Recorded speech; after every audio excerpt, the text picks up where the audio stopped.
काय तुम्ही सुद्धा वांग्याची भाजी करतात, पण तुमच्या घरातली कोणीच खात नाहीत, सर्वजण नाकच मुरडतात?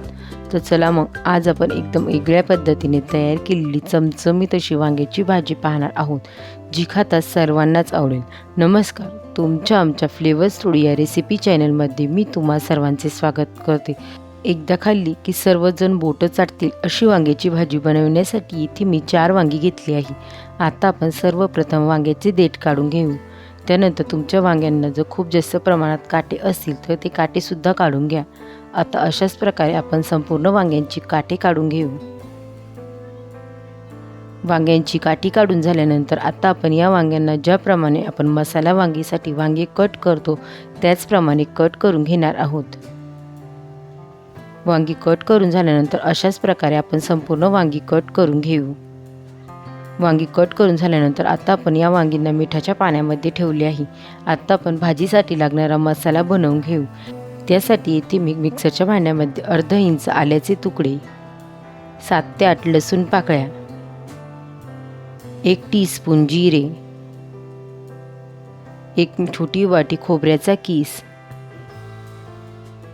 7 ते 8 कढीपत्त्याची पाने व त्यासोबत मूठभर कोथिंबीर टाकून घेऊ. आता आपण हे सर्व मिक्सरमध्ये एकदम बारीक असे दळून घेणार आहोत. हा मसाला दळताना पाण्याचा वापर करायचा नाही.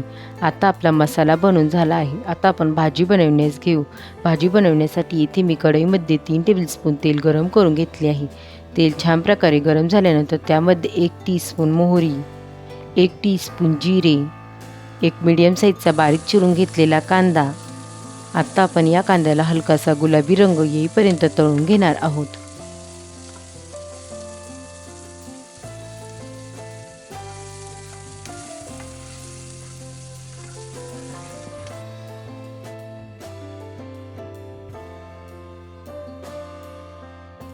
एक मिनिटानंतर तुम्ही पाहू शकतात आता आपल्या कांद्याला हलकासा गुलाबी रंग येण्यास सुरुवात झाली आहे.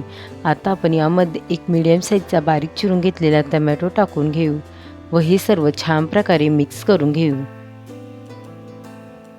हे सर्व चांगल्या प्रकारे मिक्स करून झाल्यानंतर आता आपल्या टोमॅटोला छान असा मऊसूतपणा येण्यासाठी आपण या कढईवर झाकण ठेवून हा टोमॅटो चांगल्या प्रकारे शिजवून घेऊ.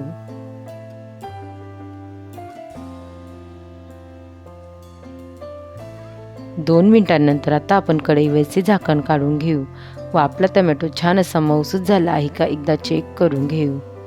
तुम्ही पाहू शकतात आता आपला टोमॅटो छान असा मऊसूत तळला गेला आहे. आता आपण एकदा हे सर्व चांगल्या प्रकारे मिक्स करून घेऊ व यामध्ये आता आपण मिक्सरमध्ये दळून घेतलेला सर्व मसाला टाकून घेऊ.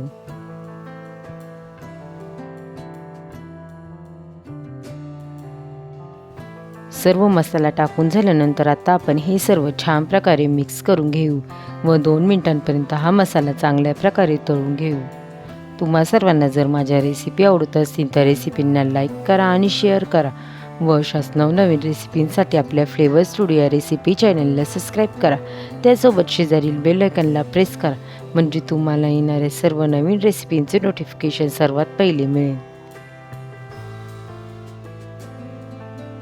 2 मिनिटांनंतर तुम्ही पाहू शकतात आता आपला मसाला छानपैकी तळला गेला आहे. आता आपण यामध्ये काही पावडर मसाले टाकून घेऊ. 1 टीस्पून हळद, 1 टेबलस्पून काश्मीरी लाल मिरची पावडर, 1 टीस्पून धने पावडर, 1 टीस्पून घरगुती गरम मसाला. तुमच्याकडे जो कोणता साठवणीचा मसाला असेल त्याचा तुम्ही वापर करू शकतात किंवा तुम्ही त्याऐवजी एव्हरेस्ट मटण मसाल्याचा सुद्धा वापर करू शकता. त्याचसोबत चवीपुरते मीठ. आता आपण हे सर्व चांगल्या प्रकारे मिक्स करून घेऊ व आता आपण या मसाल्यांना 1 मिनिटांपर्यंत चांगल्या प्रकारे तळून घेणार आहोत. याआधीसुद्धा मी वांग्याच्या भाजीच्या वेगवेगळ्या प्रकारच्या रेसिपी तुमच्यासोबत शेअर केल्या आहेत.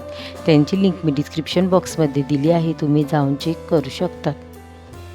1 ते 2 मिनिटांनंतर तुम्ही पाहू शकतात आता आपला मसाला छानपैकी तळला गेला आहे. आता आपण या मसाल्यामध्ये कट करून घेतलेली वांगी टाकून घेणार आहोत.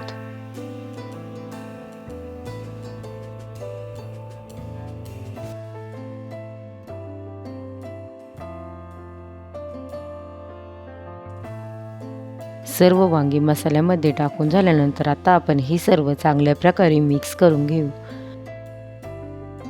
सर्व वांगी मसाल्यामध्ये चांगल्या प्रकारे मिक्स करून झाल्यानंतर आता आपण या कढईवर झाकण ठेवून 5 मिनिटांसाठी या वांग्यांना मसाल्यांसोबत वाफवून घेऊ.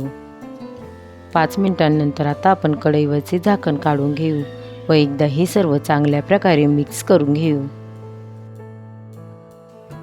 हे सर्व चांगल्या प्रकारे मिक्स करून झाल्यानंतर आता आपण यामध्ये 2 टेबलस्पून भाजलेले शेंगदाण्याचे कूट टाकून घेऊ व हे सर्व चांगल्या प्रकारे मिक्स करून घेऊ.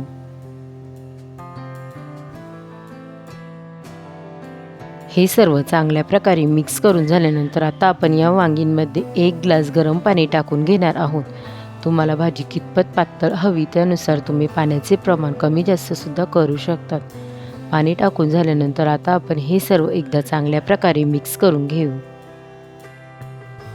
हे सर्व चांगल्या प्रकारे मिक्स करून झाल्यानंतर आता आपण या कढईवर झाकण ठेवून 7 ते 8 मिनिटांसाठी या वांग्यांना चांगल्या प्रकारे शिजवून घेणार आहोत. 7 ते 8 मिनिटांनंतर आता आपण वांग्याच्या भाजीवरचे झाकण काढून घेऊ. आता आपली वांगी चांगल्या प्रकारे शिजली गेली आहे. आता आपण या वांग्याच्या भाजीमध्ये बारीक चिरून घेतलेली कोथिंबीर टाकून घेऊ व गॅस बंद करून घेऊ. गरमागरम अशी मसाला वांगी बनवून तयार आहे. जी वांग्याची भाजी खात नसतील त्यांना सुद्धा आवडेल अशी वांग्याच्या भाजीची रेसिपी तुम्हाला कशी वाटली मला कमेंट करून नक्की सांगा. रेसिपी आवडली असेल तर रेसिपीला लाईक करा, शेअर करा व चॅनलला सबस्क्राईब करा. पुन्हा भेटूया आपण अशाच एका नवीन रेसिपीसोबत. तोपर्यंत सर्वांनी काळजी घ्या. बाय.